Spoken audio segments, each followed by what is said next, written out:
Bonjour à tous, infiniment heureux de vous retrouver pour partager avec vous le Chitat du jour. Aujourd'hui, Yom Shishi, Erev, Shabbat Kodesh, Rosh Chodesh Kislev, le premier jour du mois de Kislev, 5786, et nous sommes ensemble pour partager le Chitat du jour.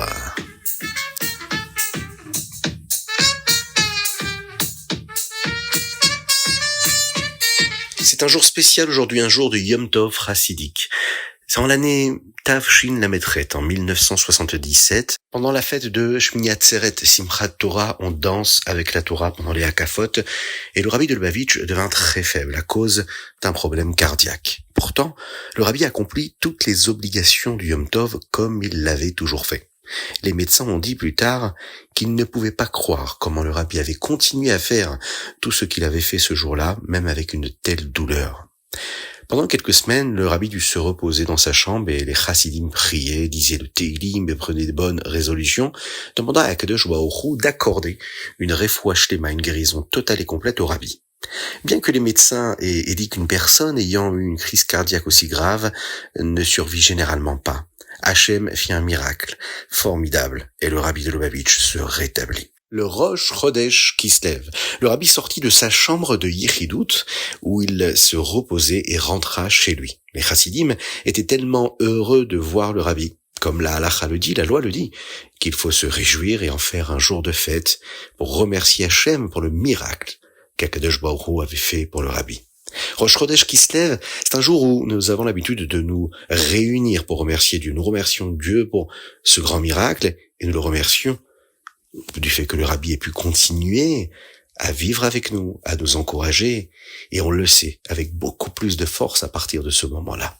Dans les années qui ont suivi, Tavshin Lametret, le rabbi a lancé de nombreuses campagnes, ce que nous avons appelé des Miftsaim, y compris Tzivot Hashem, ce grand mouvement qui réunit tous les enfants juifs et qui exprime l'engouement, la simcha, la joie dans la pratique de la Torah et des mitzvot. À ce propos, le rabbi de Lubavitch un jour voulut enseigner une leçon de Avodat Hashem, de service divin, et demanda à un de ses médecins: qu'est-ce qui fait sortir le sang lors d'un test sanguin? La piqûre de l'aiguille ou le tube vide? La réponse du médecin fut très simple. C'est la piqûre de l'aiguille qui crée l'ouverture, mais c'est le tube vide qui, lui, va aspirer le sang. Le rabbi dit: parfois un juif se sent vide à l'intérieur, comme s'il ne faisait pas ce qu'il devrait faire en tant que juif. Il est important de savoir que c'est une opportunité spéciale. Quand quelqu'un est vide, il peut attirer beaucoup plus de sainteté, de gdusha en lui-même. Les chassidim ont compris que cela s'applique aussi à une période vide, c'est-à-dire le début de l'année Tavshin Lametret, qui a semblé vide pour les chassidim, car les chassidim ne pouvaient pas voir le rabbi. Ils ne pouvaient pas rencontrer le rabbi en Yichidut ou vivre des Farbrengen, comme le rabbi avait l'habitude d'en faire. Mais après, le rabbi les avait remplis. Et il n'a pas seulement rempli les chassidim, il a rempli le monde entier, avec beaucoup plus de Torah, beaucoup plus de mitzvot, beaucoup plus de miftsaim. Et il a lancé, par exemple, ce qu'on appelait le Sunday Dollar. C'est le dimanche où le rabbi donnait le dollar, où des milliers de personnes passaient et recevaient des brachot, des bénédictions du rabbi. Et on le sait qu'il y a énormément d'activités qui ont été lancées après cette période-là, que le rabbi avait vécu. C'est pour cette raison que le Rosh Chodesh Kislev est un très grand jour que nous devons célébrer avec beaucoup de joie.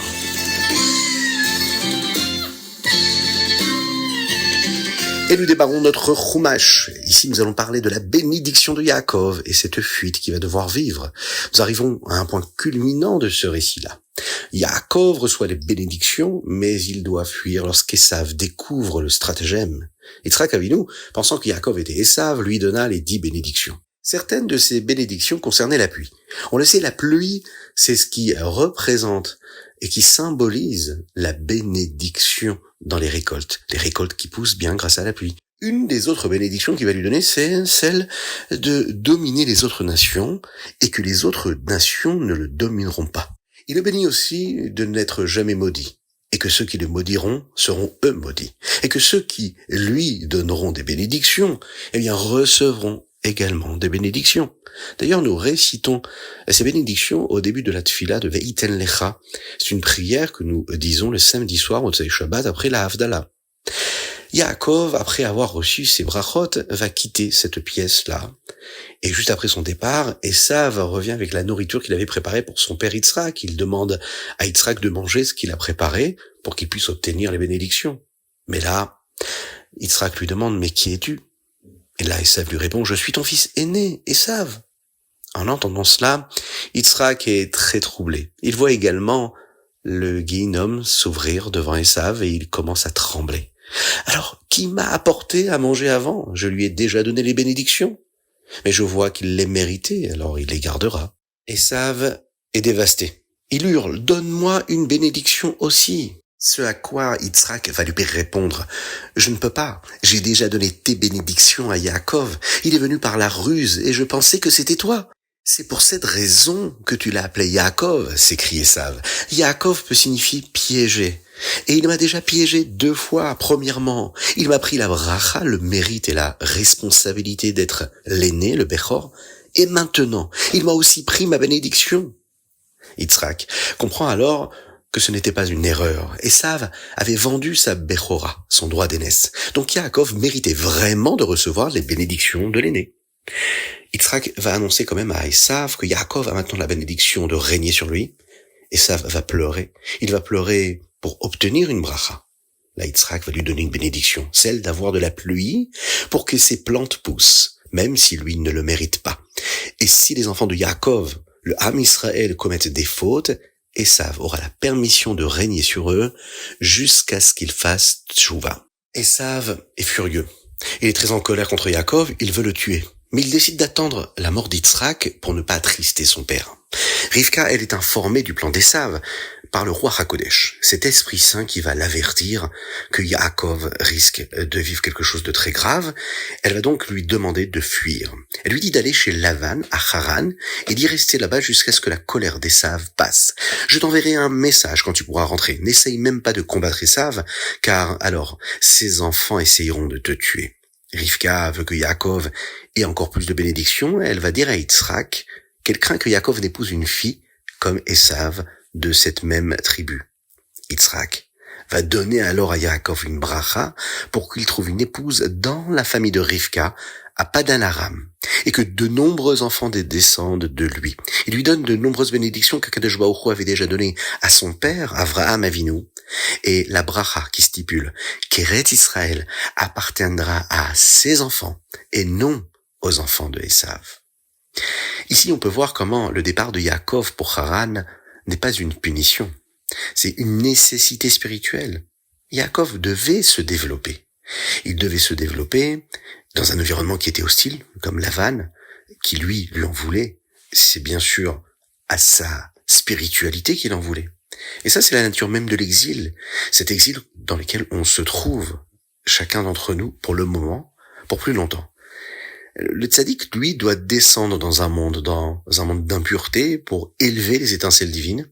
Et sa bracha de domination ici qu'il reçoit, Yaakov, c'est celle qui pourrait lui permettre de réaliser qu'après avoir prouvé sa capacité à survivre, à s'élever au milieu de la ruse de Lavan et au milieu de la matérialité, il allait réaliser la volonté de Dieu. Et le fait qu'Yitzhak ici confirme sa bénédiction quand il lui parle d'Eret Israël, c'est qu'il lui montre que son destin spirituel est déjà scellé. La bracha d'Hachem, elle est là. Elle va se réaliser. On peut le voir tous les jours, déjà maintenant. Mais l'accomplissement nécessite l'action de chacun d'entre nous. Il faut déjà fuir le mal et surtout travailler dur pour transmettre et pour développer et dévoiler la présence de Dieu ici-bas sur terre.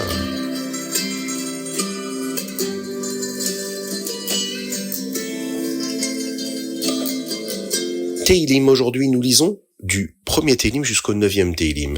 Oui, nous sommes le Yom Aleph, nous démarrons le Teilim. En ce mois de Kislev, nous avons un enseignement très important du Rabbi de Lubavitch d'ajouter de l'étude de la Torah celle des Rebbeim Chabad, de nos maîtres de la Chassidut. Et nous allons essayer d'expliquer un verset de ce Teilim chaque jour avec une explication des maîtres de la Chassidut. Aujourd'hui, nous allons piocher dans le chapitre 5. Ki ata tevarech tzadik, Hashem, katzin haratzon ta'aterenu. Car tu bénis un juste Hashem, tu l'entoures de ta bienveillance, comme d'un bouclier. C'est David Ameller qui demande à Dieu de ne pas laisser les gens qui disent du mal de lui à Shaoul lui faire du mal. Le Rabbi Shlomo Zalman explique dans le Tanya qu'il y a un sens plus profond dans les mots Katsina Ratzon Ta'aterenu. Hachem entoure un juif de sa volonté, du Ratzon, la Torah, les mitzvot. C'est ce qui entoure un juif, comme on est entouré d'un bouclier pendant une guerre. Comment un juif est-il entouré de la Torah et des mitzvot? Eh bien, lorsque nous utilisons notre intellect, notre sechel pour penser la Torah, lorsque les sentiments de notre cœur sont réveillés pour accomplir des mitzvot, lorsque nous agissons de la manière qu'Akadosh Baruch Hu veut, alors nous sommes complètement entourés par la Torah, par les mitzvot, et cela nous protège comme un bouclier dans une guerre.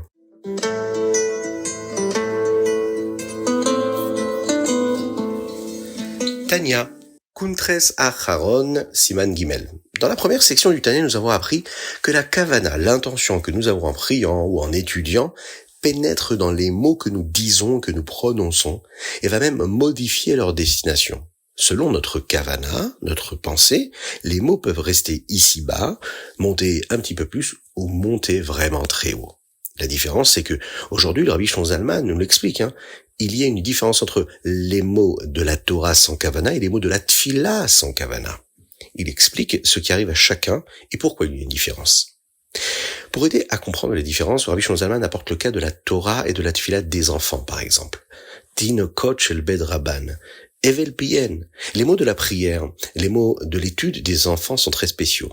Même lorsqu'ils n'ont pas la kavana appropriée et qu'ils étudient seulement parce qu'ils ne veulent pas avoir d'ennui, par exemple, pour faire leurs devoirs, eh bien leurs mots montent très haut chez Akadosh Baruch Hu. Il y a chez les enfants une pureté extraordinaire. Les anges, les malachim, prennent leurs mots et les élèvent jusqu'on appelle le monde d'Atsilut, le Olam Atsilut.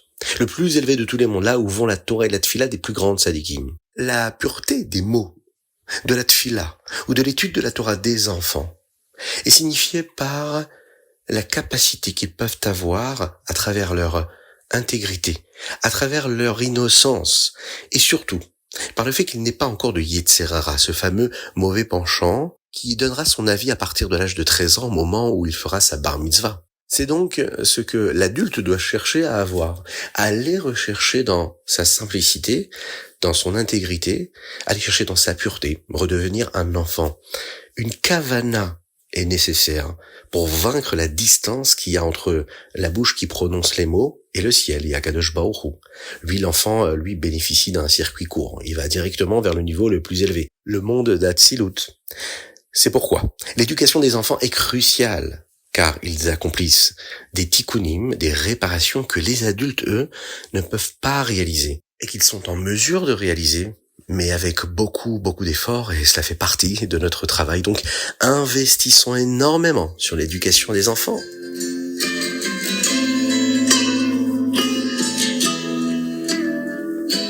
Ayom Yom Rosh Chodesh Kislev. Aujourd'hui, on célèbre l'événement du Rosh Chodesh Kislev, ce jour de fête chassidique, nous l'avons dit.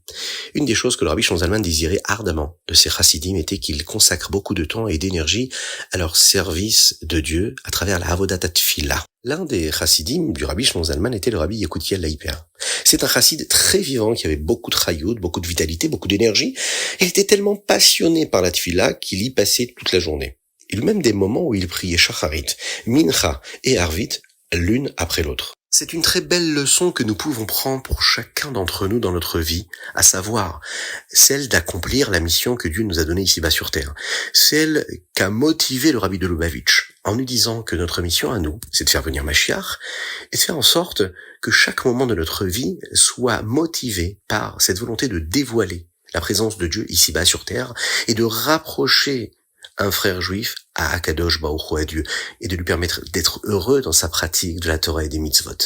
Ça doit être un leitmotiv qui ne nous lâche pas. On doit être complètement dedans, comme ce chassid qui priait en réalité, qui était dedans, dans cette fila, du matin jusqu'au soir. Eh bien nous, cela doit être notre obsession continue, perpétuellement, constamment pendant notre journée. On doit vraiment vivre cette nécessité-là, cette concentration d'être toujours dans cette motivation-là. Et c'est sûr, c'est une promesse. Mashiach arrivera très rapidement.